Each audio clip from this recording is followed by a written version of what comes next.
in the City Gardens. I just want to tell you once again about some shows coming up. I think it's important that you know about it. You people are very familiar with him. He's been in a band called Black Flag for about 4, 5, 6 years. Used to be in a band from DC called SOA. He's written a lot of things for Spin Magazine. And he's been doing a lot of shows doing spoken word. And we're really happy he's here tonight. I know he's not in the introductions, he's not in the clapping, but a very nice person, and we've known him for many years. We really love him a lot here. It's Henry Rollins. Please welcome.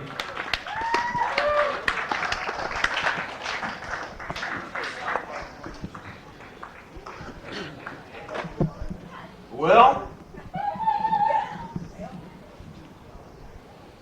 you guys, if you want, you guys hanging out in the back, you guys can pull on up. Just give me, a couple of inches of room. I don't like the far away thing. That's why I dragged this thing back, so I could have enough light for my fucking half-dead eyes to read in.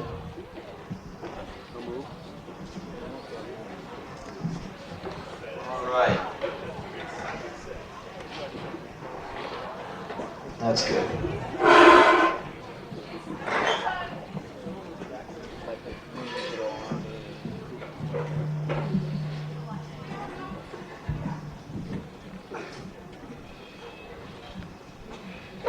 I'm always surprised when anyone comes out for these things.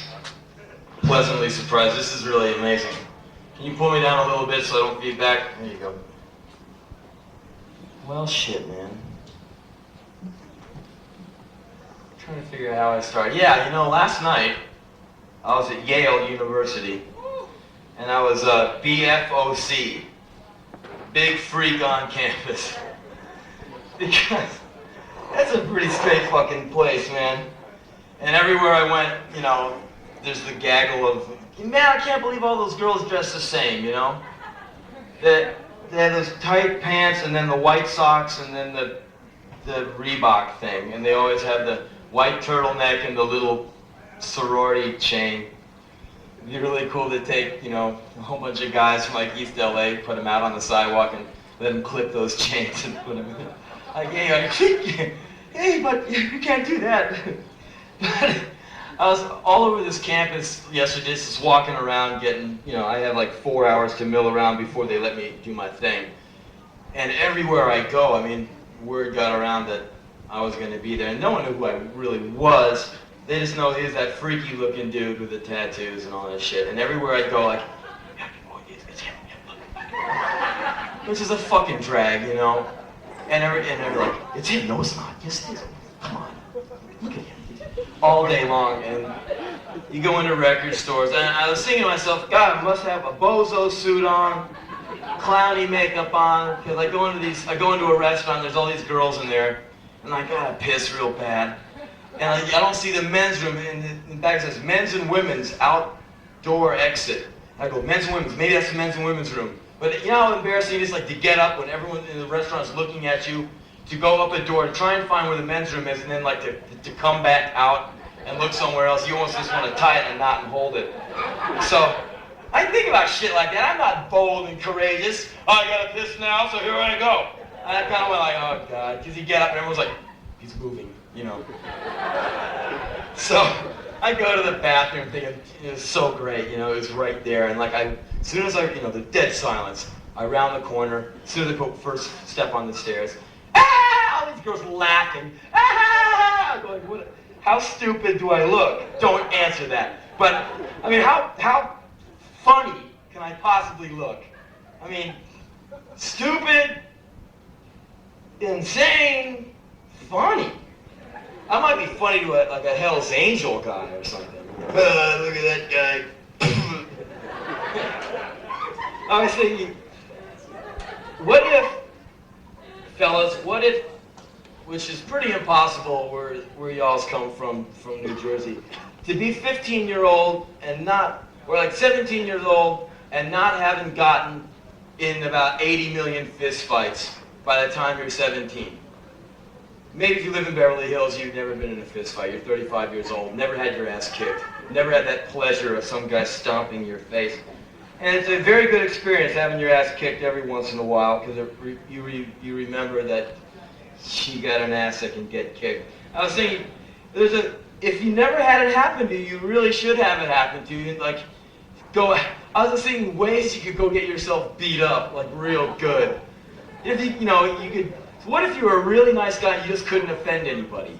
You go into a bar, up to some badass dude and go, you suck, pal. And the guy just goes, hey, it's okay, here, have a beer. No, seriously, you're a real dick, pal, outside. The guy goes, oh, come on, don't be like that, And you find out the guy has just gotten out of jail, he has to be real good so he won't fight you. And everywhere you go, come on, anyone, any one of you. And everyone's like, all of a sudden they don't even hear you, and you can't do it. I was thinking of like a couple of really good ways to get your ass beat, and this is the best one I can think of. Preschool, all the little kids are playing around, at 3 o'clock they all get let out. Okay, here's what you do. I'm great, aren't I? I just didn't even say anything yet. Okay, 3 o'clock, all the little bastards are getting out. Handcuff yourself to the chain link fence with one through the chain link, one through your arm, and, drop your pants, and just go, ah, like that. And, and just wait, and it'll happen, man. You'll get a Buick stuffed up your ass. You'll get fucked by the chief of police. Or go up to a bunch of motorcycle bikes and push the first one outside the bar. And the big Harley domino theory, And just wait. And they come out and you go, yeah, I did that. I did that. I fucked your sister too.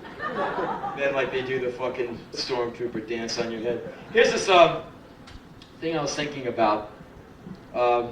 One thing, this is for the benefit of the girls. I don't know how you girls do your thing. I know how I do mine. And all us guys know how we do our thing. You can be 18 years old, mom getting on your shit, Well, you killed your dad, you smoked too much angel dust, you wrecked the car, you can't hold a job, you're failing in school, you're a total fuck-up, you're a failure, you're always going to be a failure, da, da, da, da. And you go, yeah, I'm a failure, I'm a fuck-up, but there's always one thing you can do. Always one thing you can do successfully, every single time. You can beat off real good, can't you? Of course you can. There is not, you're 10 for 10, 100 for 100, million for million. Day in, day out, week in, week out, you're happening since you were, what, 15? Me, 22? Last week, I finally discovered, but there's this, you get really good at it. If you girls think some stupid jack-off guy just goes to the bathroom and goes, ah, and it's all over with. It's close, but there's lots of real finesse, and there's just there's technique. I'm not sick. I'm right, and you fucking liar. You'll be at home tonight with your whatever wrist action you have. Right, you can say whatever you want, but you're a jerking motherfucker just like me. Oh yeah, oh no, not you. You get it every night. You fucking lying, motherfucker. But anyway, there's a few things. There's this common vision that every man in America has. This is the one thing. Think about this, fellas. The bathroom, doors closed, water's running, and there you are with all this cum and soap in your hand. And there's no way to look cool after you've just beat off. You're standing there where can you go, So you have to get rid of the evidence, right? Get rid of that natural evidence. And if you use the hot water, that it boils onto your hand, boils onto the enamel of the sink. It sticks to everything. Tesco V doesn't call it crazy glue for nothing. So you know damn well that you gotta use cold water to get it down the sink. So you do that. Cold water. Okay? Then if you really want to be thorough, you gotta check the little drain thing to make sure it hasn't stuck to that, that whatever that big tongue depressor trip is. And you always have that line of water that goes across your pants. Sink level, because you just splash in water. Oh, Daryl Hannah, woo, woo, You know, and the water's flying, and your teeth are grinding, your eyes are shut, and your thighs are bouncing up against the sink, and you got that line of water with all these fucking splash drops, and, you know, Ed, what'd you do? You piss your pants when you get a line? What's your problem? What are you doing there? And if you don't remember, you always have that come in the little hairs on your fingers. You come out there with your, you know, Snow White knuckles, your water line, you're really looking bad. But there's this one time I was at this girl's house in Texas, and, you know, I didn't get any action there. And I said, well, it's time for me to take a shower now, 3 in the afternoon. And I go in there, and, you know, no man runs water in the bathroom for 20 minutes. What is he doing, you know, putting on his makeup? And no, everyone knows what a guy does when he goes in the bathroom for 20 minutes. Dead silence with the water. And then, like, you know, the guy passes out, hits the tile. Telltale signs. But anyway, I'm in Texas, and I go in the thing, and before I shut the door, the girl goes, hey, that sink, that kitchen sink, that bathroom sink doesn't drain very well, so try and be a bit more discreet, huh? God, that just read my mind, picked my pockets, and shoved a big fist up my ass. I was like, I tried to pretend like I didn't know what she was talking about, like, okay. I shut the door, I'm like, oh, God. So, there's one story I remember. The recurring theme with Black Flag, the band I was in, we go on tour, no big deal. 2 bands, 13 loners with boners. We probably stayed at one of your all's house at some point. So we all hike into your house. We all line up with our little towels, like summer campers, waiting to use the bathroom so we can go beat off, shower, shave, and go to bed. So I was always thinking, the next day, it would be really cool to go into the shower and pull out the shower thing. There'd probably be a root of hair and cum about this long, huh? Probably look like a ginseng root. It'd be really cool to cut it off like some kind of shrunken head and bring it outside and go, look, you guys, look what we did. We did this, man. This is us. You know, this is our cumulative efforts. This is all of us, man. This is more together than we've ever been, you know. And or you could freeze dry them or wear them like beards or fucking glue them to your head or something. Yeah, it's just an idea. This is this little thing about beating off. It's a ditty, man. Because every time you beat off, I don't know what your trip is. I don't know anything about women anyways. But anyway, you always feel really depressed after you beat off. And you go, God, I'll never do that again. I will never be that low, that desperate, that no girl can make me feel like that again. I'll fucking kill a girl next time I see her. Then you want to go out and fucking destroy the world, you know, you sullen jack off with your cum dripping off your hand, you lowly, pathetic animal. You go, no, not me again, not me. And then the next day, you're just like an alcoholic. You're like, oh, well, one more time, and then like 35 years go by. But anyway, here's a way to not feel so damn bad about it. Whenever I beat off while I stare at myself in the mirror. I don't have to close my eyes to imagine anything. I get off on myself. You want to know what I fantasize about? I fantasize about this bald guy with tattoos beating off in a bathroom. Gets me off every single time. I do it with the one I love the most. I don't have to hit on girls. I don't have to lie and play games. Oh, I really respect you. Of course I respect my girlfriend. He's me, man. And, you get on those seriously stupid phone calls. Where were you last night? You fucking whore. God damn it. You went out bowling with the girls? You're a liar. Where were you? Right here, man. Attached to your arm. Oh. Well, will you ever leave me? No, man, unless we get in a car accident or something. Why, does the other guy have any plans or something? You planning on cutting me off? Fuck no, man, I'm your brother, man. I'm not gonna fuck with you. But what if something happens to you? Like, what if we get in a car or a plane wreck or something and I lose you? Don't worry, Hank. I'm a little out of practice, but I'll take care of you. You can trust me. See? I go no further. Like, where's my girlfriend? Huh, you know. It's just, it doesn't work, does it? You still feel like shit. I should tell you real quick where I live now. I live in a place called Venice, California, which is, see, this is cool. This is the Jersey crowd. You know, you guys probably don't know much about that area, but, you know, I'll fill you in. It's not, you know, you don't need to know every geographic part of it. But I'll give you a little backup just so you know what I'm talking about. It's a pretty ethnic neighborhood. It's on the beach. And for a long time ago, it was pretty much black, Mexican, Oriental, poor folks, white trash. And then in the 60s, it got cool for the beatniks to hang out there and all that shit. And then the hippie types, they moved north, and it became pretty much black and Mexican, pretty tough part of California, real tough. And then, like all places in Southern California, the white money comes in and starts pushing the blacks and Mexicans out. And I don't know where they put them. Maybe they throw them into the ocean or something, but they just move them out, block by block. And what you have in Venice is like a place in the middle of Reconstruction. Where I live, it's pretty much, you know, whiteys, bloods, Mexicans. You go 2 blocks to the left of where I live, and you're in a place called Ghost Town.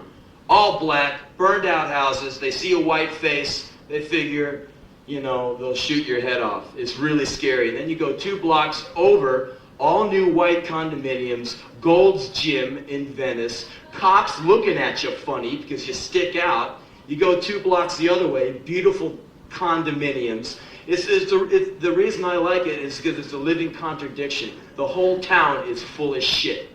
You go 2 blocks, they want to kill you. You go 2 blocks, the cops want to kill you because you're not rich enough. It's just bullshit. But eventually it'll be real bullshit because all the blacks and Mexicans will be pushed out into the ocean, and all the whites will tear down the houses that have been there for 50 years and build up these plaster of Paris condominiums, and they can all style out and have their fun in the sun. But I live right across the street from a rock house. You guys know what I'm talking about, where they make crack. They do the crack deal. So anyway, the first week I lived there, it was real interesting because you get to see live drug deals going down all day and all night because the crack dealers don't sleep. They're on crack. At 4 a.m., what do you want to do? Well, I'm on crack. Let's go sell some crack. Okay, and they all go outside, you know, and like, so you watch them make their drug deals, and for like a week, it's pretty cool. And for a week that you think they're going to kill you, and then you realize that if you're not going to buy any of their drugs, they don't want any fucking part of you, you know. You walk by, and they just kind of wave at you, you know. You looking? Not today. All right, man, you know. And they go, yo, G.I. Joe, you looking? And I always try to be deadpan them. Looking for what, man? And the guy just goes, come on, man, be cool. You want some smoke? Smoke? Look, man, I can go down to the corner and get Marlboros cheaper than your price, pal. Don't jerk me around, okay? I've been around. I know what I'm talking about. The guy's just like, you know, he's like waiting for the federal agents to sweep out of the sky like, yo, G.I. Joe, man, are you sure you don't want some bad shit? Come on, man. Yo, man, you looking? I'm looking for the perfect woman. And I just like keep going by, and like we get into this game every day. Yo, Baldy, you looking? And I go, no, I'm not, you drug dealer. And I'm like looking around, and one of these days they're gonna blow my fucking brains out. I'll say the wrong thing at the right time. They'll go, oh man, you're dissing. We're going to ill on you. That's what I should start doing with those guys. Good morning. Are you illing? Or are you chilling? I'm not trying to diss you. Sorry. So anyway, all day and all night, they're making their fucking drug deals. They're driving around. There's like 17-year-old crack dealers. They're millionaires, man. They're flashing guns, gold, Honda Elite motor scooters. The new thing is those Datsun pickup trucks, low riding, fat tires, big stereo systems in the back. Not inside, in the back. They have to play it on 11 every time they hit old Sunset Avenue. They kind of just cruise at like 2 miles an hour with like, you know, Run DMC, the Beastie Boys. And I know you guys hang heavy with all that shit out here, but I think it's a load of shit. I'm sorry. It's non-music, it's fake music, it's nothing but fucking tape. The Run DMC, My Adidas, oh, that really talks to me. That really says a whole fucking lot to me, man. My Adidas walk through wind and rain. Fuck, why doesn't someone just open a pit and let those guys fall in it, man? But, I mean, you ever seen those dumb little beanie hats they wear? Those are Hasidic Jew hats from New York. I finally figured that out the other day. You know those wild cats with the beards, they all look the same? I like those guys. They're pretty tough. They don't talk, they just wear their hats and they do their thing, you know? But those are them. And that's Rick Rubin. You know, and they talk about, you know, the streets are illin', man. This is bad, cracking, whacking, jacking. They come from Hollis, man. They come from a middle-class district. When they were growing up, their mommies probably wouldn't let them go into the neighborhoods they write songs about. It's like the guy in Creed's Clearwater Revival. Down on the bayou. He lived in Oakland, California, man. There's like a fucking bayou within 80,000 miles of that guy. But, you know, sorry, you know, if I broke some realities or something. Reality is a real drag. Especially in the music business, but I've had my fucking fill of, I'm not Hansel, he's not Gretel. I'm gonna have 30-06 and fucking blow these assholes out of the sky. So, it's 4 a.m., the helicopter is overhead. The cops have 45 helicopters in LA, and they beam down their light on all these guys. And the guys, they don't care, the cops can't touch these guys, man. And so, all night long, and I always like stand up and do like the line from Apocalypse Now. You know that scene, standing in his apartment. Saigon. Shit. Still. Oh, you know. And that's funny. I'm by myself. It's funny. Hey, Henry, listen to Henry. Yeah? It gets boring real fast. And these guys, they sit out. They're crass enough to sit on my side of the sidewalk. I don't know how they do that. Don't they know that I have a gun? Don't they know that I have a handgun? Anyway. They sit outside my apartment window, and he's like, there's one guy sits here, the other guy sits here, and they talk back and forth. If I have to talk to you, I can talk at this volume, fine. No, these guys, they're like shoulder to shoulder. Yo, man, what's up? Yo, my man Raymond gotta go blow your goddamn head up. Oh, yeah? You hungry? Yeah, let's go get something to eat. All right. You know, they always feel like they're gonna kill each other, and they're just partying down. Meanwhile, I'm like, got rings under my eyes. I'm doing anything to get some sleep. And so sometimes I open up the window and I yell out my little one-liners, you know. I don't want them to see me because they probably have the keys to my apartment anyway. They'll probably walk in and like destroy me. But I open the window and I go like, Run DMC are a bunch of Uncle Toms.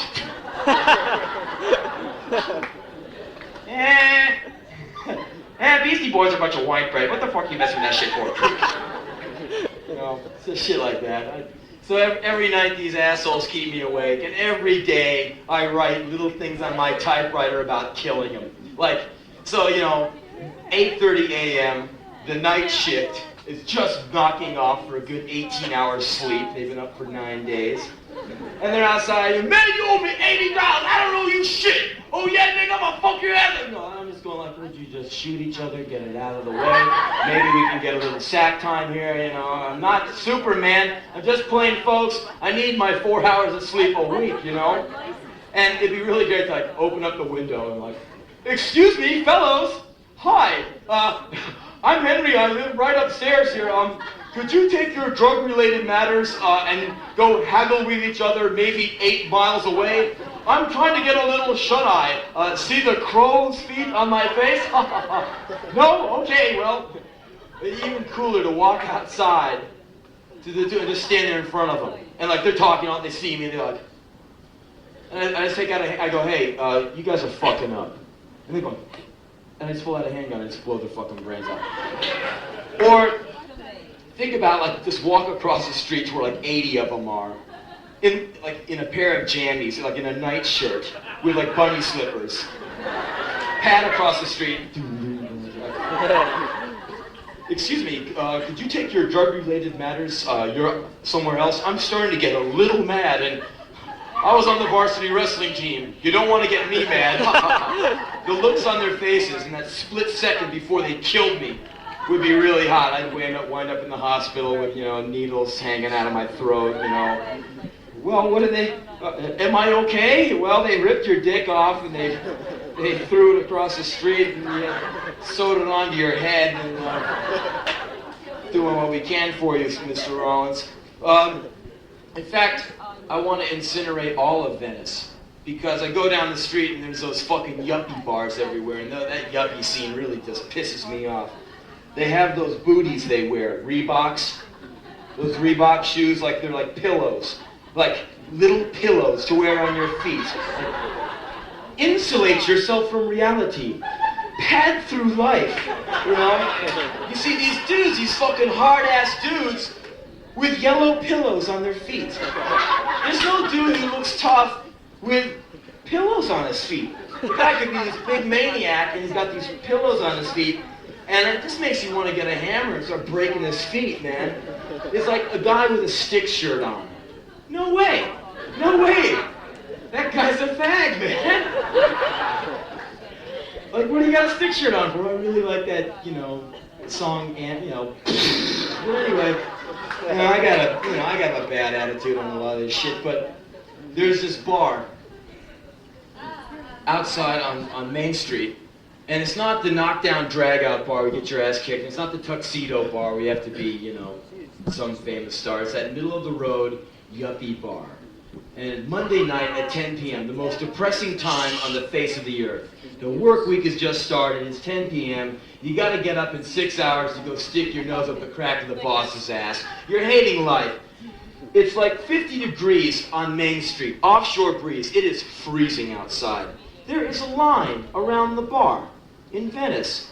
The name of the bar is called Buffalo Chips. You know what that is? Buffalo shit. Where are you going tonight? I'm going to Buffalo shit.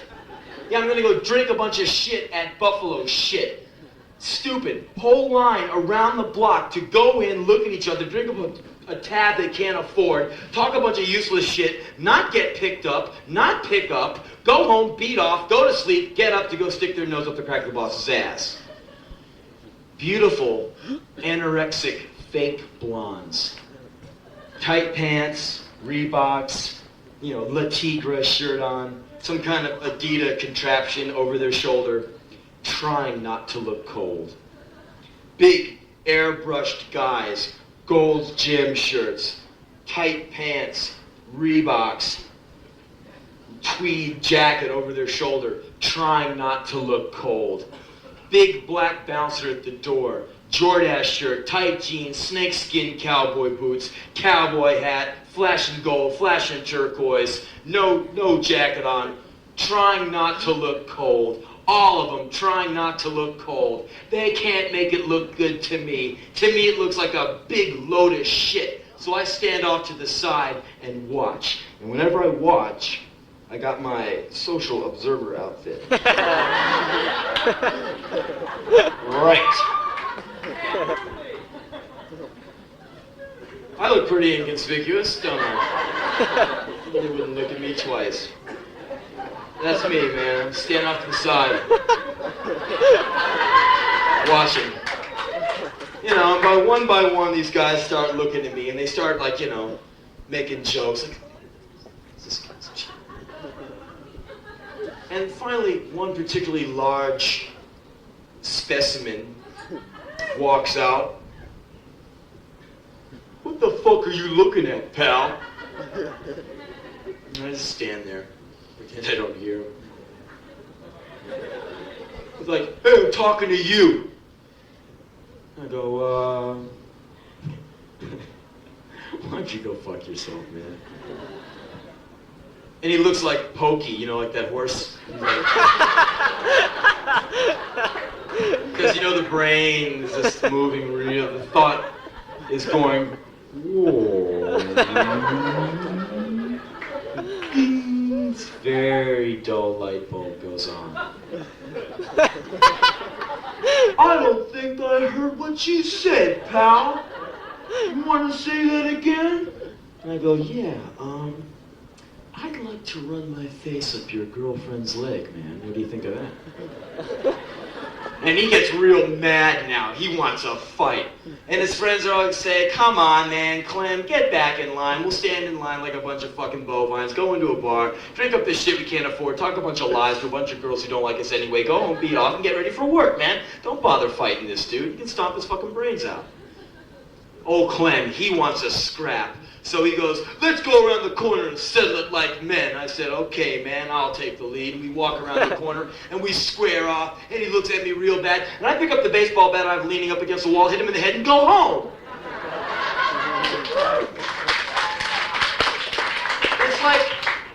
It's like the 8-second Bruce Lee movie they wouldn't let me shoot.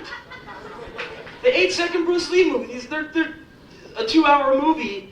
With that dude is 1 hour, 59 minutes, 52 seconds too long. The credits roll up, we're in Tokyo.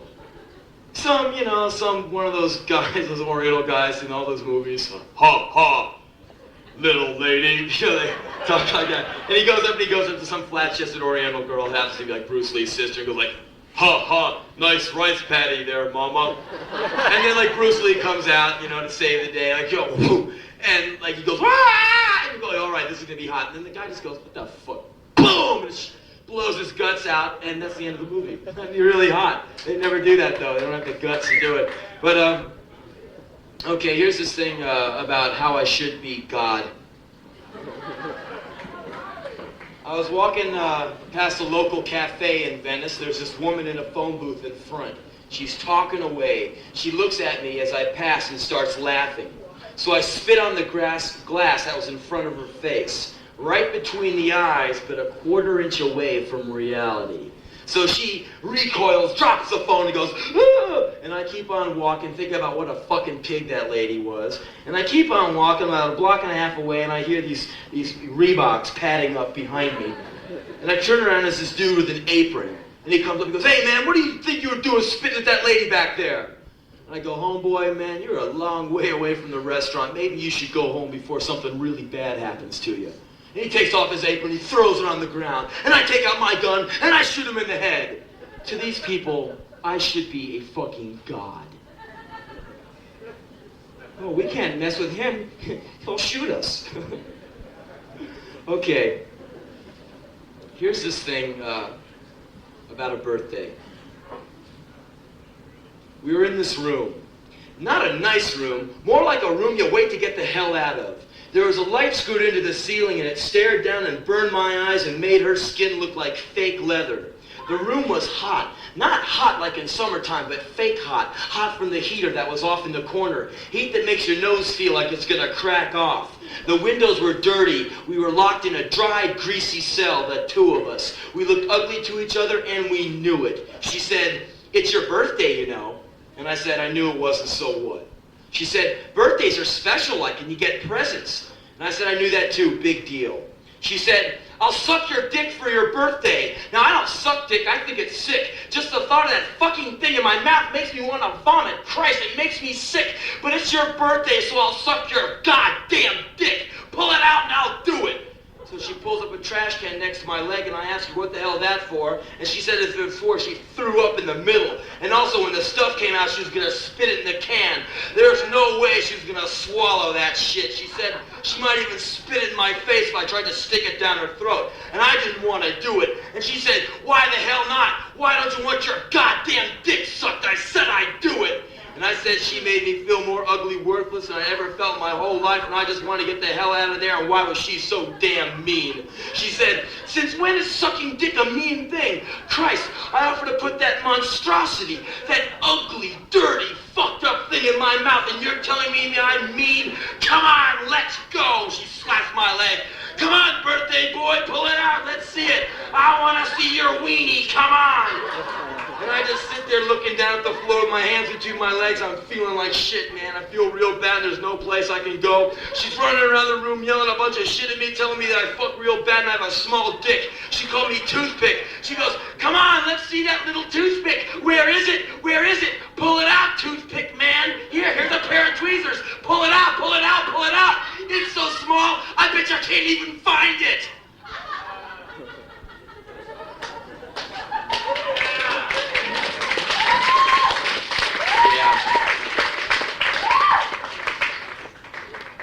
You hear that, guys? Hear how those women were hooting and hollering? Next time, and she looks at you straight in the eye with that fatal mouthful, and she spits it right in your face, you'll know that she was talking to old man Rollins before she got to you. There is one sad truth, though. I'll get very serious for a moment. What girls, when you do that thing and you do swallow it, you must realize that you now transform yourself into something that your boyfriend will talk about at work, at the bowling alley, at the gig, in the bathroom, to his friends. She swallowed. Yeah? Yeah, the fucking bitch swallowed. It's really funny. You swallowed. You're a sucker. You swallowed. You fell for it. Believe me, that's how they all think, except for me.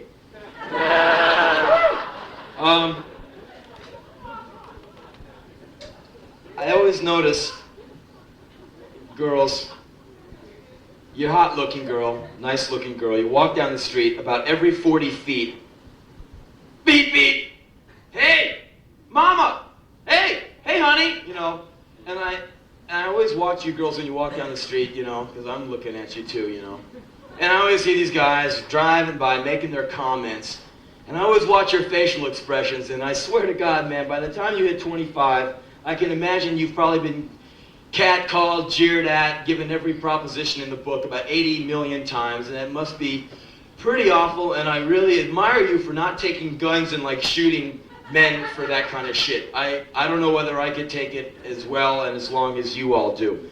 Like you're walking down the street and a Plymouth drives by. Hey mama, suck my fucking dick, yeah! Oh, that real? Oh, sure. Wait up! I mean, I don't know what the fuck is going through their minds, but I do know though, fear, they're just scared of you. You know, instead of going, you know, hi, you know, my name is Horatio, you know, I collect stamps and eat cheese. You know, instead of me, suck my fucking hog bomb, yeah. You know, oh, you won't do it, you fucking whore, yeah. Oh, you will do it, you fucking whore, yeah. So here's the way I would like to see it. And I'm sure maybe some of you will agree with me. Hot looking girl, 9 to 5, Monday through Friday. She has to walk the same block. She gets off the bus and she walks that one block to get to work. That one block is occupied by a construction site. And it's been going on all winter long, all spring long, and now we're down to August and it's very hot outside in New Jersey. And she's wearing a nice tank top with her dress. She's got her jacket thrown over her shoulder and she looks really good. And now the boys are 11 flights up because they've been graduating, going up there, and every single day, oh, here she comes, and she puts one foot on that block, and she knows what's going to happen, and they even say the same shit day after day. She has it memorized. But even though she hears the same shit day after day, Monday through Friday, it still hurts, and it still is totally fucked that these ballless bastards who are 350 feet away can say what they want and get away with it and ruin someone else's day. So she's walking down the street past the construction site, and all of a sudden these guys start up. Yo, mama, hey, suck my butt, yeah! Hey, little lady, here! I can't make those noises, I'm not a minority. Yeah, well, it's true. If I was from, like, Portugal or something, my mouth isn't formed right. I'm very average. Yeah, mama, and they always do this. Hey, mama, look up here. Huh? Yeah! I have no idea what that means. It's just really ridiculous. Yeah, mama, hey, mama, take a ride on the iron horse. Yeah. And then there's that one wise ass, the one crazy guy. They always stick way out on the far girder. Hey, mama, yeah.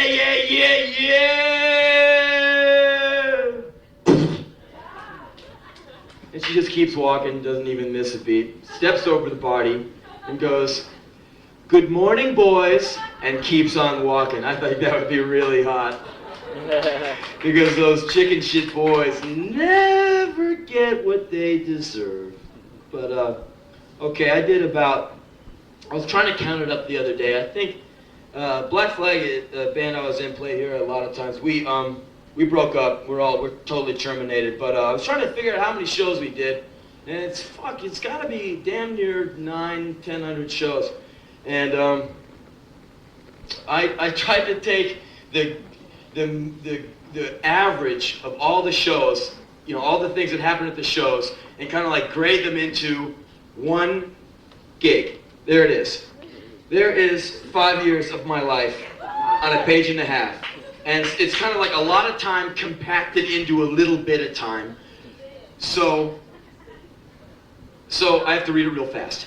So this is every gig I've ever done in my whole life. Ready? 1, 2, 1, 2, 3, 4. We play, they clap and yell. They pound my feet with their fists and they get mad when I say, hey, cut the shit. Playing away and we're all having a good old time and they're raising their beers in the air trying to light cigarettes while all these people are pushing and shoving. It looks like a riot in a subway car to me. Song ends and they start yelling what goddamn song they want to hear over and over as if I hadn't heard it the first or 15th time. Some yell and scream the titles of songs we just played. Fine. We're rolling and it's cool, and during one song a beer pitcher flies through the air and nearly removes my balls, and at the end of the song I say, hey, excuse me sir or ma'am who threw the beer pitcher at me, you're probably just mistaken. Empty should be returned to the bar, preferably by hand, no air delivery needed. You have to watch those pitchers because we're just like weebles, and when you hit us we fall down and they hurt, and what's the use talking? You don't listen anyway and you don't care. So we finish the show and we leave the stage and a guy jumps up to take a drumstick and he grabs it and jumps back on the floor, and I go up to the edge of the stage and say, hey man, give me that stick back, that costs money. And the guy says, come on man, just one. I say, what the fuck do you think this is, Van Halen? Give me that stick.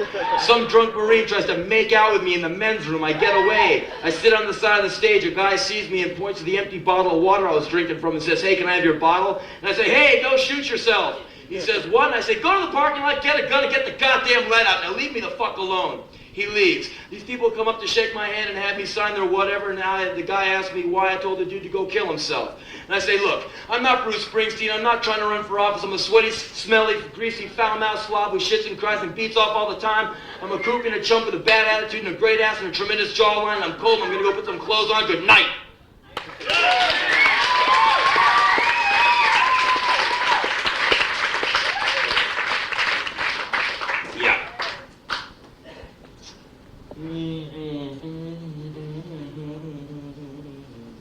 Oh yeah, one thing I should tell you all. Remember how I said that all these people in Venice are yelling and they're always illin' and chillin' and threaten to kill each other all the time? I go off just a scant 3 weeks. I leave Venice, California to go do some reading shows. The closest I got to here was Hoboken. That was a few months ago. So I come back on Sunday morning. 3 days before, while I'm somewhere in the Midwest, my friend Rob from Holland has flown in. He's staying in my apartment because he's trying to do some work out here in the States. It's his first time in America, and he's like this big Dutch dude. He's really cool. He picks me up at the airport, and we're riding home in the bus there, and he says, yesterday night I was sleeping on your living room, and across the street there is gunshots, and I look outside and 2 women have been shot dead in front of your apartment building, and they had body bags and much blood and people screaming and many police. And I go, shit, that's awful. And he goes, yes, it's too bad people died. And I said, no man, I missed it. For 4 months I'm living in this house, these people are keeping me up with their bullshit, and right when they finally get down to the real homicide, the real cool drive-by shooting, the real random meaningless manslaughter, I miss it. I was so mad. It would have been so hot to have been there. I would have been laughing my ass off. I'd open up the window. I'd put my stereo speakers up on the windowsill. I'd put on a David Lee Roth album. I'd turn that son of a bitch really loud. I'd turn all the lights in my apartment on. I'd go outside and just go, ah! I'd dance on the hood of my car going, ah! And people would be looking at me. I'd go, ah! Give me some of that blood. I want some of my blood. Ah! And I'd put like Run DMC Suck in blood on the front of that apartment building.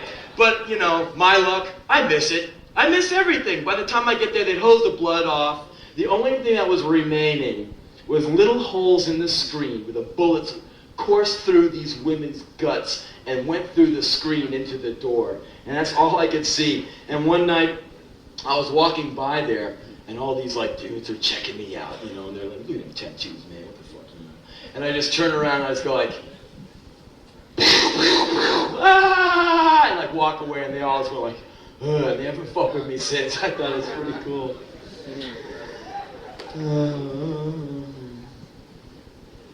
I'm trying to think what I should tell y'all about next. No, don't even. Oh yeah. How about a prayer for when you're on an airplane? Because when you're on the ground, you're all like, you know, tough and bad, you don't believe in shit, man. And then, as soon as you get on the plane, you start praying your little ass off. At least I do. I don't know whether you guys are all uptight about planes, but I live in fear of them. I am fucking terrified of planes. The idea of going up in the sky with a total stranger might make a good deal of sense to you, but not me. So I'm on the plane, and oh God, man, if you get me off this plane, I'll suck your fucking dick, man. Goddamn, I'll do anything. Anything you want, man. If you get me off this one alive, man. You want some good drugs? You want some good stash? Man, I'll get you some shit that will get you so high you won't know what the fuck heaven is, man. But I'm just so fucking scared. Get me off this fucking plane alive! And, you know, the plane just lands. I get off the plane like, yeah, world traveler, that's right. And I'm like, all badass again, you know, wink at the stewardess and all that shit. All those stewardess ladies, to me, look like Joan Rivers. They're really horrid, man. All that makeup. And every once in a while, I like those male the steward guys. This male, they're always like those Southern California gay boys, you know. And this is one great guy, man. I took this flight very recently. There's this black steward guy. And he's the rebel, you know? He's got the apron on with all these buttons on. These big, dumb buttons. Like, you know, those ones you want to kill someone for wearing. Why be normal? You know, on all these, and he has them all on his apron. You're going like, wow, he's really wild, you know? And all these 35-year-old women are going, oh, you know? And I'm just going like, Jesus Christ, get out of my face, man. So anyway, he's handing out little mints to everybody to freshen up when you meet mom at the airport and everything. And everyone's kind of sucking on their mints and everything. And this one lady, he hands her the mint, and she opens it up. She pops it in her mouth. He goes, and he's like, you know, scolding all these people, like, what are you?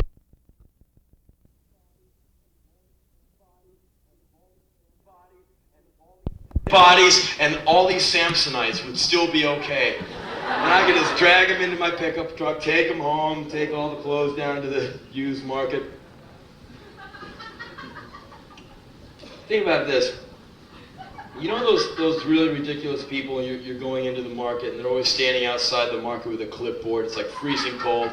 Like, hey, are you registered to vote? Now here's some 55-year-old guy. Nothing better in his whole life to do than stand outside for no money an hour. Hey, you're registered to vote? And like, they're everywhere, man. And though if you even answer them, like yes, no, they're fucking with you. The thing to do is you have to fuck with them. You gotta roll their ass around. So I was going into the Lucky Market on Lincoln Boulevard, right near Santa Monica, right before I left for this thing. And I'm going in, the guy comes up, hey, you registered to vote? And I say, hell no. And he goes, why not? You know, he thinks I'm short-haired, young, upstanding American citizen. He didn't know what he was in for. And I go, why not? None of the guys on the ballot ever talk about killing pigs, man. And the guy goes, I go, I want to see some fucking dead pigs, man. I want to see fucking greasy dead pig guts. I want to see mountains of fucking dead cops, man. I want to vote for the guy who wants to incinerate, annihilate, eradicate fucking pigs, man. I want to see the guy who's going to get up on the ballot and fucking kill every pig in existence. And until that guy comes around, I'm not voting for shit. And the guy goes like, you're going to be waiting a long time for that, son. And I think he's right. Substitute, check this out. How many times have you said the word thank and meant the word fuck? Like, thank you, officer. Thank you, Your Honor. Thank you, Mom. You know. Right. I went to a military school when I was young for 7 years. And the only time we could get away with anything with these teachers is when they'd hand you your paper back, you'd say, "Oh, fuck you, sir." And the way to get the most respect in the class was to say fuck as clearly as you could without getting totally nailed. And there's this one kid, his name was John Chase, and he just was so balls out. "Oh, fuck you, sir." And the guy would just stop. "What did you say, Mr. Chase?" And like Chase turned like beet red. We're all like, "You blew it this time, Chase. He's gonna rot your ass." And you know, I said, "Thank you, sir." He's like, look at the guy right in his face. And John is like beet red. And he goes, "Okay, John." And he keeps on going. And like after that, John was like a fucking hero. He told a colonel to fuck off. It was brilliant. And after that, none of us even tried it because we knew we would be chicken shit next to John. But it made me think of all the times you should say fuck and how funny it would sound. So substitute the word fuck for the word thank in everyday, during little instances of life's rich pageant. Barbra Streisand on the Academy Awards. Every single time you see her, you want to like smack her one. That is a feeling felt worldwide. In fact, here tonight, I have touched a nerve. I have strummed an E string amongst all of us when I say I'd like to rear back and whack that German Shepherd nose of hers right onto the other side of her head. Her very existence just totally pisses me off. Like, you know, get up in the morning, get on a bus, go cross town, 3.5-hour crosstown bus, get on that stupid little Hollywood Home of the Stars tours bus, jump out the window at Barbra Streisand's, scale the fence, run up the 500-yard lawn, knock on the door. She opens it. This big gold lame bathrobe covered with cold cream. "What do you want?" That's all. Later. 5.5-hour bus ride home. Friend comes home. "What'd you do today?" "Well, I got on the bus and went uptown and slapped Barbra Streisand and came home." "Oh, well, that's pretty wild." So, Barbra Streisand, like a walking German Shepherd, a pure bovine fucking cross. Forget it. Barbra Streisand at the Academy Awards. And she, you know, got that dumb trophy, you know. "In this world of glittering screens and seas of faces, there are so many, many people to fuck. But tonight, I would like to fuck all the little people, because it is the little people who never seem to get fucked enough." Barry Manilow, another Las Vegas loser, brown-nosing, talentless, fucking reject from the Jersey Tunnel. I mean, he's definitely subhuman tunnel scum. You know, danceteria, cocaine underneath the men's room action. He's a loser all the way. And that guy on Johnny Carson. Oh, Johnny, I'm such a fan of yours. I've been a fan of yours for years. You know, me and my boyfriend, we sit up and watch you every night before, you know, we put it in. And I would just like to fuck you for letting me be here. Jesus Christ, Harry, you didn't even fuck the waiter. What's the matter with you? "Oh, Lone Ranger, I don't know how to fuck you." "Oh, Batman, I can't fuck you enough." "Don't fuck me. Fuck Robin." Robin is really the one who deserves to be fucked. If you had to wear that outfit, you would need it way worse than Batman. That you could, you know, there I am. You know. It'd be cool to see him staggering out of a scene of a crime with like a Phillips screwdriver around his head that a 15-year-old crack-dealing punk had stuck between his eyes. Hey, you fucking mask, you don't scare me. You know? And that dude, that Robin dude doesn't pack any action. He's just out there with his cape and his fucking twine. What an asshole. He couldn't last a minute around here. Two polite men. Not in this place. Two polite men. This will be a new experience for most of you. One opens the door for the other. Oh, fuck you. Oh, no, the pleasure is mine. Fuck you. Think about this. A little quick MTV video. You guys like MTV? Sure you do. You'll like this video. Rolling Stones, live at Auschwitz. Mick Jagger comes in blowing kisses, dropping rose petals on mountains of dead bodies, while the band plays Sympathy for the Devil. Okay, crazy, really wild.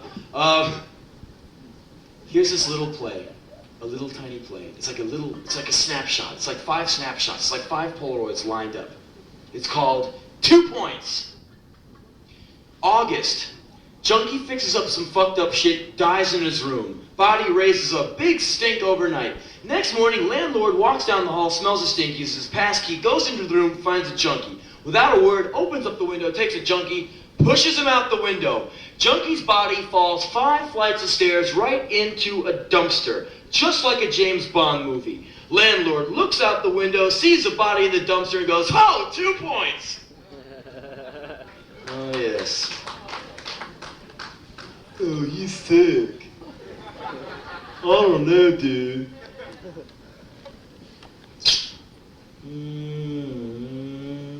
Okay. This is a joke with a real punchline. Except it takes a couple of minutes to get to the punchline. Typical scene, man and a woman, totally in love, locked in a hot apartment prison. They're in love. Did I say that? Yeah, they're in love. And he's beating that woman to an inch of her life, slamming her head up against the refrigerator door over and over, and her head is starting to bleed. And the blood goes down between her shoulder blades, mixes in with her dress, creating a little printing press. The blood makes these little, like Freudian ink blots up against the refrigerator door, because like I said, they're in love. And he's beating that woman to an inch of her life. She's screaming, and he's hitting her, and he's beating to her an inch of her life. And the windows are sweating, and the heat and the hate make the walls moan. Outside in the hallway, all the neighbors have gathered with their baseball bats and brooms, and they're all standing outside just going like, and they're hearing that woman get beaten to an inch of her life, and the wise guys are at the back of the hallway taking bets. They're going back and forth. One guy says, "I think he's gonna kill her tonight." And the guy goes, "No way. My money says he's just gonna beat that bitch to an inch of her life, because man, they're in love." And so the man says, "Put your money down then." And so a little while later, the cops come, because they get a phone call about a man beating a woman to an inch of her life, because they're in love and everything. So the cops come up the stairs, and they see the scene in the hallway. They see the wise guys in the back passing $5 bills back and forth. They see all the people in their nightgowns and pajamas with baseball bats and brooms in their hands. And they say, "All right, which room is it?" And a few of the neighbors point to the hall, the building, the room at the end of the hall. And the cops go in there, beat the door down, come in, see the man beating the woman to an inch of her life. And they go, "Wait a minute. What are you beating that woman to an inch of her life for?" And the man says, "That's no woman, that's my wife. And when she screams, she turns on all the apartment lights." You don't have to clap, come on. All right, this is a fucking poetry reading, right?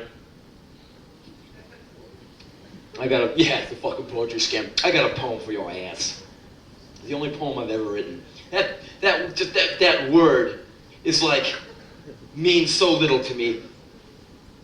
Most of y'all are in high school, could be in college. You know when you have to take that bullshit writing course. Like, most of you talk like me. "Hey, how you doing? What the fuck? Okay, let's go kill someone," right? But all of a sudden the teacher says, "Write poetry." And you have a guy who goes, "Yeah, let's go to the hockey game." No. You have him write poetry. I shall go forthwith.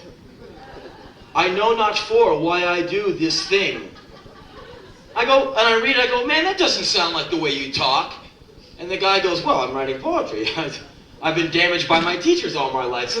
So that word means very little to me. When I read one thing and I can't even recognize a guy who wrote it, I go, what, are you getting your blood transfusion to write this shit? Or do they recombine your DNA? What is this shit? Get out of here.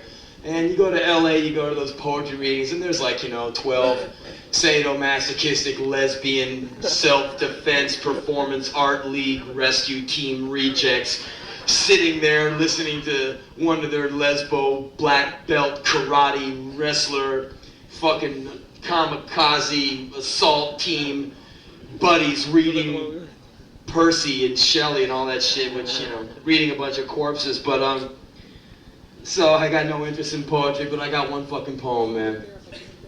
And I gotta get in my fucking poetry outfit here. Oh yeah, okay. Alright. Oh yeah. I look like Jim Morrison out there, right? Oh yeah, he's a poet, man, I guess. Yeah, it was wild, he's dead, okay. It's called I'm Hearing Black Voices in the Night. I'm hearing black voices in the night. Like some guy at the Trenton City Gardens on that stage back there. I'm hearing black voices in the night. Like, this is like our new album, Black Voices in the Night, and like this is a song off it. I'm hearing black voices in the night. A girl comes up to me, fake blonde, skinny as a rail, dressed in black, covered with zits, about to pass out from too many drugs. And she says, this is like a fanzine, dude, and it's got an interview with Johnny Thunders and one with Elvis Presley we got at a seance. You want to get like one, dude? I'm hearing black voices in the night. Some kid dressed in black, fake dyed black hair, white skin, skinny as a rail, covered with zits, pass out from too many drugs, comes up to me. Says, here's a flyer from my new band. We're called, Black Voices in the Night. And, we're kind of like a cross between Elvis and Johnny Thunders. I'm hearing black voices in the night. Christ, some dude at a poetry reading. I'm hearing black voices in the night, and I know not where from these voices of doom emanate, but they're carousing through the forgotten memories of yesterday's lost loves, and the world turns like a loveless, motherless child, and the magenta hue rises through the paisley dawn of the moist, dewy cleft of her forgotten love, and the world commits suicide with the rising sun, and my aborted love runs silently through hallways of the basements of my forgotten suicidal sorrows, which incinerate with the gasoline-intestined blood of a devout, protesting virgin, and the earth turns through the ghettos of my forgotten soulless love, and I'm so bummed. I'm hearing black voices in the night.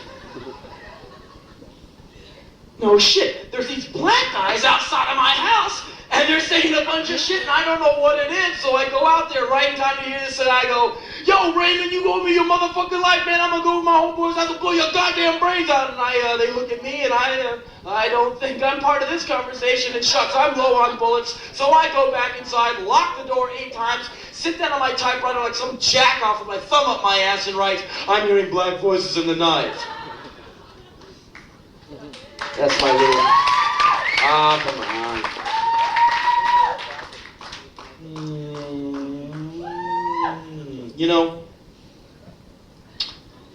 Sometimes we all need our private time. A time when we can just be ourselves, when we can really be who we are. Like an est course or something, That kind of shit. So, we all need a little bit of solitude, and sometimes when you do this way of life, there's not a whole lot of solitude. I can't just sit here and pretend you guys are here. What if someone gave me some LSD before I went on? What are all these people looking at me for, man? I can't take it. No, but you know, you need some solitude every day, and I find most of the time, the only time I get my 3 minutes of alone time is in a fucking toilet, man. And I start to think of bathrooms as some kind of holy place, you know? I once wrote this essay called My Pal Toilet. Like, you're my pal. Because, you know, you'd be in a Gulf station of some backwoods place, you know, shitting your brains out and sitting there with your stench and the dumb graffiti. All graffiti is stupid. Eat cunt. all graffiti in men's rooms has pictures of dicks. God. What is that? I've never seen one of those before. Where they have, like, you know, these 2 big legs spread with, like, a dick going in. My God, have I ever done that? Is this some kind of monolith, something I'm supposed to read? Are these cave etchings? Why don't they have, like, little buffaloes? You know, why don't they have pictures of Gulf stations? No, they gotta draw one thing. When you're smelling your own shit, you have to draw pictures of dicks. There's something seriously wrong here. I don't make graffiti, I just go do my little duty and then I get the hell out of there, alright? But anyway, some of the only alone time I get is spent in the toilet. So I start to think that a toilet's a pretty cool place to be. For a little while, anyway. And so I go here and there, I go everywhere, and I write little things out, little toilets I go to all the time. And there's this real good toilet story I got, and man, it's from the living room in Providence, Rhode Island. And I went into that bathroom, and I went back to the urinal where Rhode Island toilet came from, and I got down on my knees in front of the toilet, and I hugged this urinal. I said, I have returned to Mecca, and I take the holy water and bathe it all over my head, and my hair fell out. But anyway, here's Providence, Rhode Island toilet. Standing there, sorry guys, I'm standing here doing number 1. I'm like this.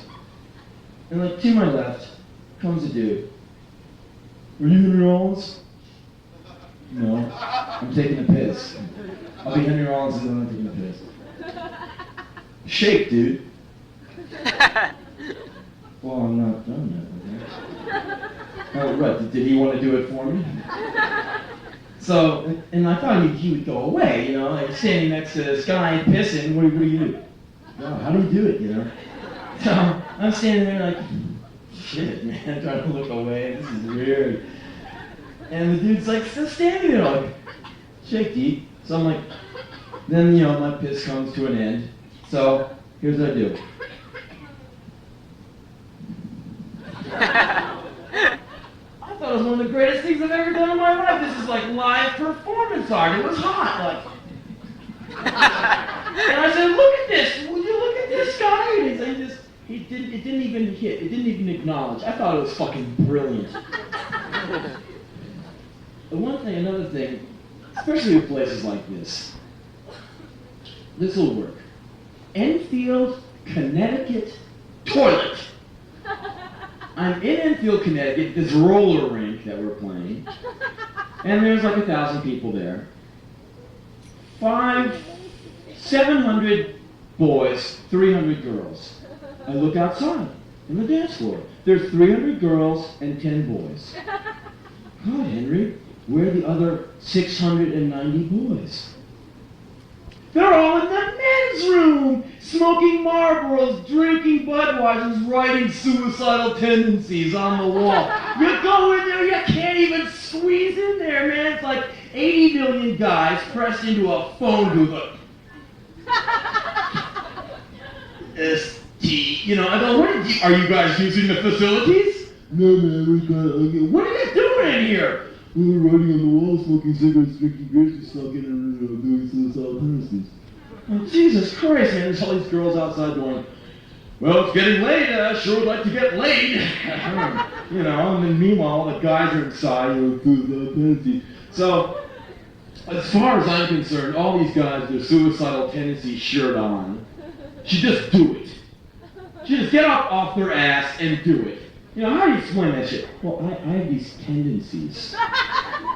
Fuck that shit, man. Take them all to the top of a Holiday Inn and go, jump off, you fucking lemmings. Do it, I dare you. I dare you, get rad, dude. But no, you know, they'd rather just cool out with their tendencies. All these tendencies, you know. Suicidal tendencies. Well, what are your tendencies? Well, I drink beer and live at my mom's condo. Those are my suicidal tendencies. Yeah, you do that when you're 35. That is pretty suicidal. But anyway, I go in to use the men's room. I gotta like plow through leather jackets and magic markers and Budweisers and Marlboro. And I get to the little stall. And there is a guy. With his arm across the stall, like he's, you know, guarding it or something. I go, excuse me, sir, can I get in there? And the guy goes, oh, right this way, Mr. Rollins. Thanks, yeah. I go in there, close the door, and look on the floor.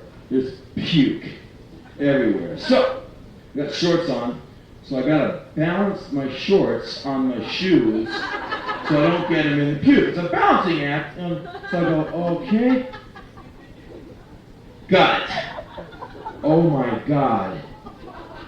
I sat down in Snickers bar, pizza, post-pubescent puke. Stand up. I reach for the toilet paper. Can I use it?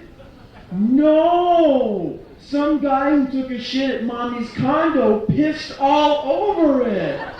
So I have no choice but to wipe this puke off as best I can and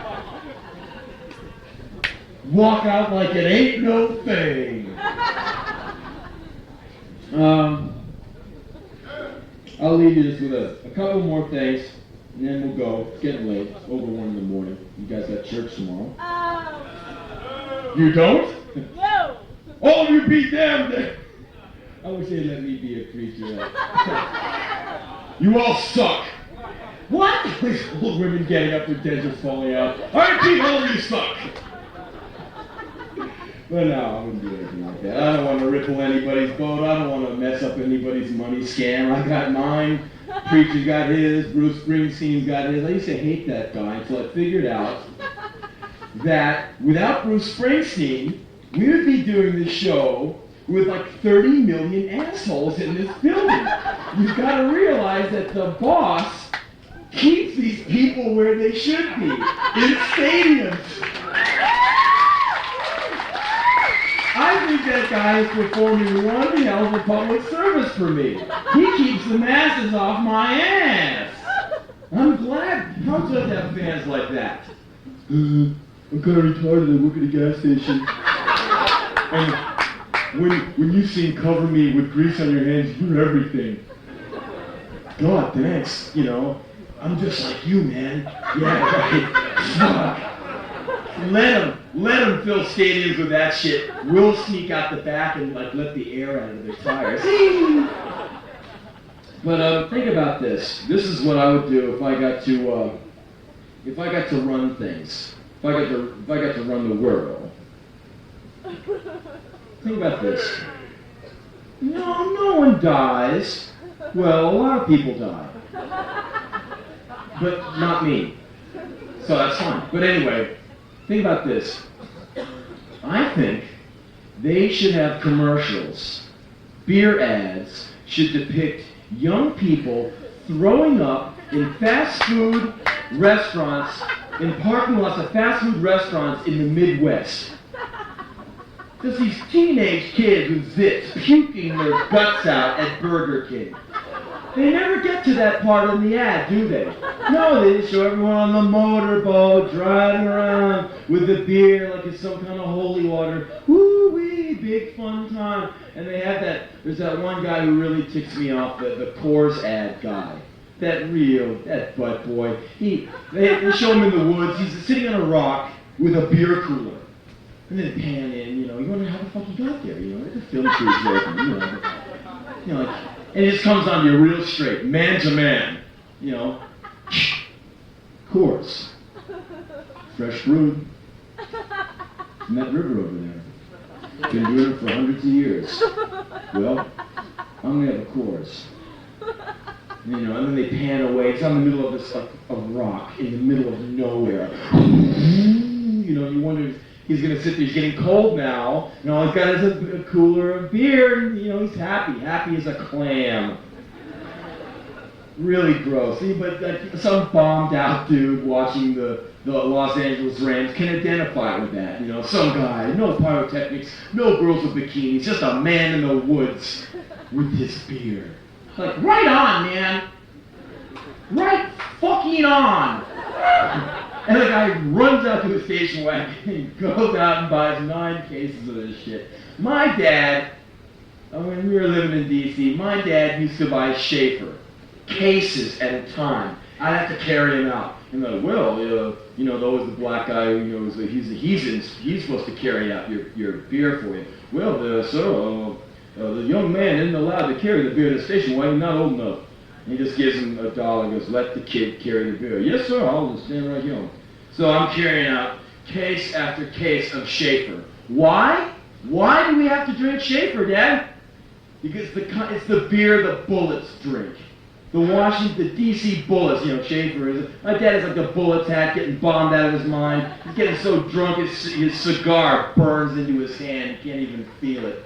What a fucking drag. I think that cigarette ads should depict AIDS-ridden fags from the East Village. They always show those like buffed out dudes, those 9-page fold-out Marlboro ads in Sports Illustrated, like Rusty fighting fires with a blaze on the mountain behind him. He's got his hard hat tipped back, you know, smoking greasy dirt from fighting the fire. He's like taking time out for a cig, breathing smoke, but he's taking a break from the smoke to breathe this other smoke.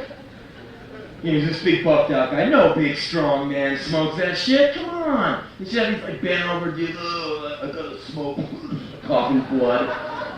The ad that really burns my ass up is those Camel ads with that homo with the big handlebar mustache. Always like running through some jungle with his backpack with a bunch of natives, probably shot in Burbank, California. But that's not the thing that grosses me out. There's always this woman behind him, kind of like, in khakis. I don't even know how I got in these khakis. I don't know why I'm following this man with the cigarettes. And she always says it look like, oh, my shirt is about to pop open. If my boobies come out, I don't know what I'll do. Like they're both crossing the road. The guy's like looking for more camels, you know, and the woman's like behind him, like, I'll follow him anywhere. But why? You never find out why you turn the page. There's another cigarette ad. I say it's a bunch of hooey. I think you should have Trojan condom ads on MTV. You never see moving ads. How would you advertise a condom? Anyone who's used them will never use them again. Have you ever used one? It's like fucking in a wetsuit. It's like fucking in a Sherman tank. It's like, forget it. Oh, let's read. Let's play chess instead. But I think they should have a real clean ad on MTV. Really clean it up. Cleveland, Ohio, Sears Congolian floors, kitchen scene. There's Kenny. Hey, yeah, can I have the keys to the car? Becky tonight, huh? Oh, yeah. The keys go flying across the room. He catches them, little gleam of his tooth. You know. Thanks, Dad. He goes padding off to the station wagon. Wait, son. You might want to take one of these along on your date. You know, you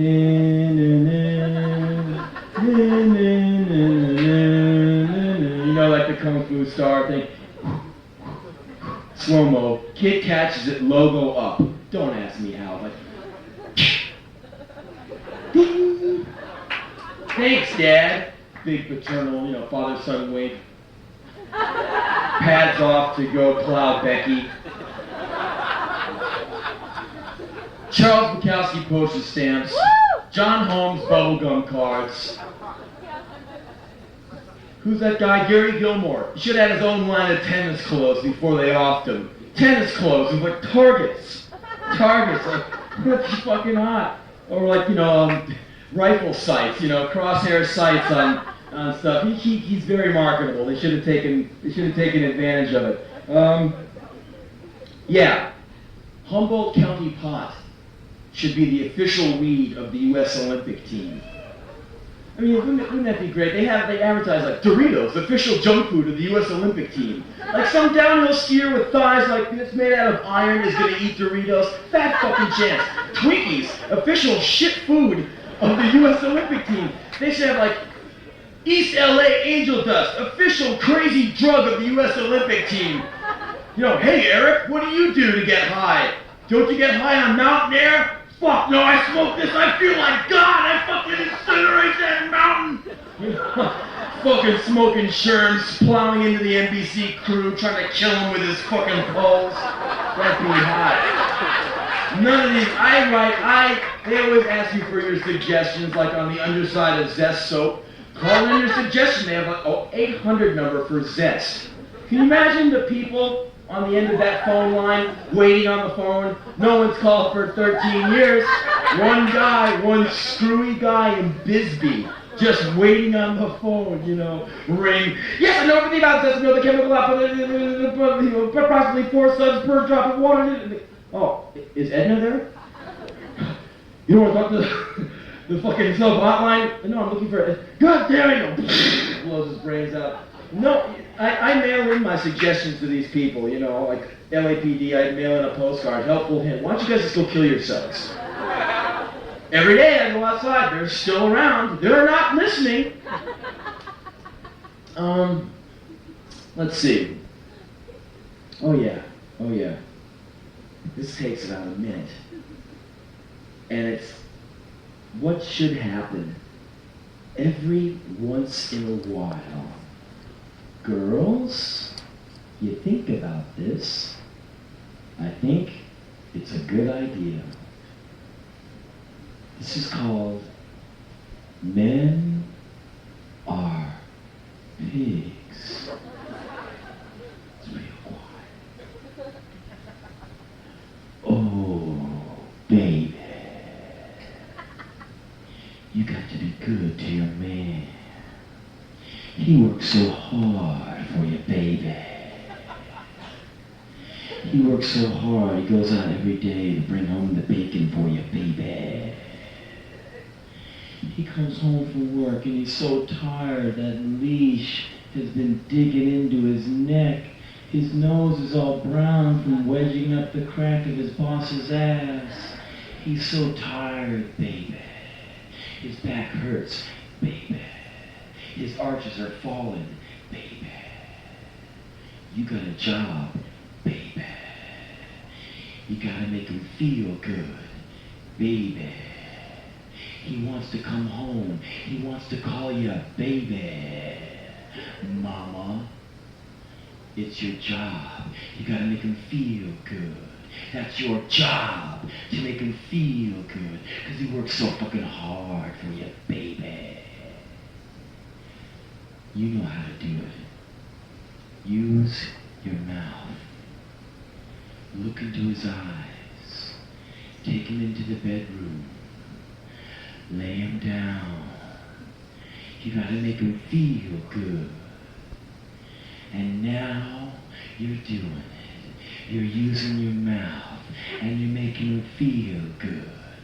Listen to his breathing. In, out, in, out. Yeah. He's patting you on your head and calling you baby. Reach up, higher, higher, underneath the pillow. Get the knife. Cut it off! The whole thing! Cut it off! Go into the kitchen! Wash that shit out of your mouth! Do it tonight! Cut it off! Men are pigs! Yeah! Men Do it tonight.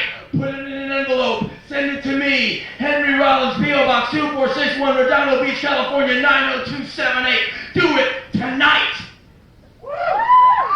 Ladies, no one understands you like I do. All right. One last thing I'll leave y'all with. And then, you know me, I have my box of books with me. But anyway, so you want any of my books, you come up and they're cheap. And you can, poke fun at old man Rollins. I'm coming up on 26, you guys. I tell you, when you hit 26, the hinges don't work like they used to. None of it works. One part works like it used to. One part tries desperately to work like it did when it was 15. The rest goes real fast, let me tell you. But anyway, here's this one thing I'll leave y'all with. True story. I was in New York last time I was around on the East Coast, and I ate breakfast with a friend of mine, and she split. And so there I am, needing to get back across town to a place I was staying at, and I gotta catch a cab, and I'm really bad at catching cabs because I'm not crass, I don't get out and go like, hey, you pick me up now! I just can't do that kind of shit. I want to be cool like a cab driver would want to pick me up. Like, he'd pull over and go, yeah, that guy looks right on, man. I'll drive him anywhere he wants to go. So I try and be like,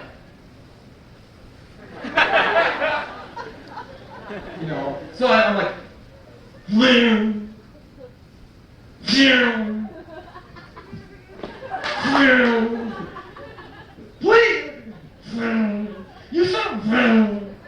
Meanwhile, short old women going, getting me out of the way. Hey, you! Yes, ma'am. Hey, fuck you, take me to East 3rd Street. Yes, ma'am. They're gone. I'm like a chump, a fucking lily white kook, can't get a cab, so I'm standing there on the sidewalk like some jerk off, thinking I'm probably going to be on the street for the rest of my life. Maybe I should walk the 850 blocks back, because I can't catch a cab. I'm nearly 26 years old, I can't catch a fucking cab. But anyway, I'm standing there, and from way down the street, I see a man on these straight-armed crutches, and he's coming up the street like, and his legs hardly work, they're really just, he's wasted, man, and it takes him 7 minutes to get half a city block, a distance that anyone in this room could walk in 20 seconds, 30 seconds. This guy's like, every step is this fucking battle, man. And he crosses the street, and he finally gets on my block, and 10 minutes later, he finally comes up to me, and I'm just watching him, going, man, what balls to live like that, And he walks by me, and he pivots left into the restaurant, and he kind of gets in a little, kind of gets one crutch in the door. Typical New York. Guy cuts right in front of him, opens the door way wide, and just walks on through. Door cocks way back, gaining momentum, schlong, right into the guy's head. Like, bam! The guy just goes like this, man. He nearly dunks himself, And he kind of wavers and regains himself and stands back up. And by the time this guy had gotten back on his feet, this other asshole was probably halfway through his first cup of coffee, And I just walked right in. And I bent over to look at this guy's face, And he just had this face of real tired determination, like it happens all the time. I'm used to it. No big deal. And I'm just going, God, man, what an asshole that other guy was. Why couldn't that guy take a millisecond out of his day to open the door for some crippled fuck, And I'm thinking, what kind of person lets a door slam on a guy who has to hold his legs up with iron poles? What kind of person does that? The kind of person who gets really mad when someone takes their parking place. Once again, I'm getting a fist fight, man. The kind of person who gets really mad when the elevator that's going to take him up 28 flights of stairs takes an extra 4 seconds to come and get him. The kind of person who gets really mad when bosom buddies get preempted for a Jane Fonda commie workout movie. Someone who gets really mad when they call their girlfriend or boyfriend 3,000 miles away on a phone And it only takes 5 seconds to get all the way across the country, but the line is busy. You go, God damn it. People get so mad. People like you and me. So, tomorrow, the guy in the crutches could be you. The guy in the wheelchair could be you. The run-over corpse could be you. The one missing an eye could be you. And you might have the door of the restaurant slammed on your fucking head tomorrow by some inconsiderate guy like yourself. So, next time you see the crippled fuck trying to get through a door, be 3 times as big and as bad as you say you are, and help him out, okay? Thank you, good night. Thanks for coming down.